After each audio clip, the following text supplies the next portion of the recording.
Xong à.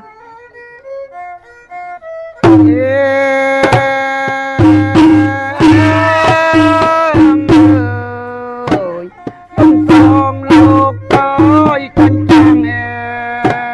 Việt Nam Việt Ngài Tây Nam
tam thế nè tội thì do rụp phong ấy phong luôn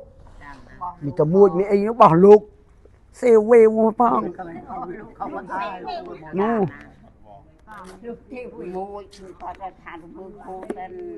cô nó mà đang sập thôi na chứ ai nhờ cô mà cho non nôm cha nữa ngay cảm ta nơ đâu bồn đi hiện ta đại là ngui